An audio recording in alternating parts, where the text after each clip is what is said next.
Partout dans le monde, bien sûr, il y a la femme sénégalaise a une grande place en fait. On s'en rend pas compte, mais on pense toujours que les femmes africaines sont toutes oppressées. Mais il faut dire que la femme africaine et surtout dans ses traditions musulmanes, elles ont des très grandes places dans la maison, dans le foyer. Elles vont travailler, les jeunes filles vont à l'école, elles font des études, elles vont à l'étranger. Ça a vraiment évolué, mais comme dans beaucoup de pays. Après, il y a bien sûr il reste beaucoup de problèmes, hein, et pas qu'au Sénégal, et pas qu'en Afrique, dans l'Europe aussi, concernant la place de la femme, concernant les égalités entre les femmes et les hommes. Mais c'est sûr que la femme sénégalaise a bien évolué, même s'il reste beaucoup à faire. Je trouve le cinéma marocain vraiment formidable. Je trouve aussi que, comme dans le cinéma sénégalais et le cinéma africain en général, il y a une nouvelle génération de femmes marocaines, comme Sophia Alaoui, comme Asmae aussi, celle qui a réalisé La mère de tous les mensonges, comme Myriam Bembarek qui a réalisé Sophia. Je pense que toutes ces femmes-là essayent de montrer une autre voie au cinéma marocain et apporter un nouveau discours. Et c'est une nouvelle génération qui, je pense, de femmes marocaines qui va apporter vraiment beaucoup dans le cinéma international. Je pense que nos films, et en tant que réalisatrice africaine, on parle beaucoup de toute façon de femmes. Que ce soit tous les films que je vous ai cités, soit Sophia Alaoui, Asmae, Myriam ou moi-même, tous nos films parlent de femmes et je pense que c'est important de laisser la place à la femme dans le monde du cinéma parce que comme on raconte des histoires de femmes, on pose des problématiques sur la place de la femme dans la société, ça peut contribuer déjà à apporter une réflexion. Je ne sais pas si ça va changer quelque chose, on l'espère parce qu'on fait ça pour que ça change, pour que ça évolue, mais en tout cas on pose des premières questions et on espère que ça va ouvrir des débats.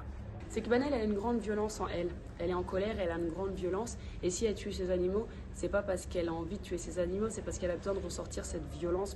Et comme je vous l'ai dit, c'est la société, c'est à cause de la société et de sa communauté qu'elle a cette violence. Et elle a besoin d'expier tout ce qu'elle ressent. C'était une volonté de créer un personnage différent de ce qu'on a l'habitude de voir dans les films africains. Je voulais vraiment pas faire une femme qui est fragile, une femme qui est fragile, une femme qui est victime surtout. Je voulais montrer une femme à l'opposé de ça, libre, forte, complexe, violente aussi des fois, égoïste aussi et méchante, qui va vers la folie, mais tout ça à cause de la société. C'est un cercle vicieux en fait. Elle n'est pas comme ça parce qu'elle aime comme ça, elle est comme ça parce que la société la rend de cette façon. Et c'était vraiment une volonté de montrer une autre femme, un autre discours de femme africaine parce qu'on a l'habitude de voir toujours les mêmes femmes africaines dans les films. Alors je vous ai demandé de la regarder parce que c'est très important, parce que en vous demandant de la regarder, et quand Banel dans le film dit 2 fois regardez-moi, regardez-moi, c'est un cri du cœur en fait. C'est regardez-moi en tant que femme, regardez-moi en tant que femme noire, regardez-moi en tant qu'africaine, regardez-moi en tant qu'être humaine. Regardez-moi et ne baissez pas les yeux. J'existe, ne tournez pas le regard, je suis là. Je suis passionnée, je suis différente, mais regardez-moi tout de même. Je pense pas que Banel représente les femmes sénégalaises qui vivent dans des conditions et dans des endroits ruraux. J'aime à dire que c'est une fiction, c'est pas un documentaire, ce que j'ai fait c'est une fiction, donc tout sort de ma tête et je me suis vraiment inspirée de personnages tragiques comme Phèdre, Médée, Lady Macbeth, et c'est vraiment un personnage que j'ai créé.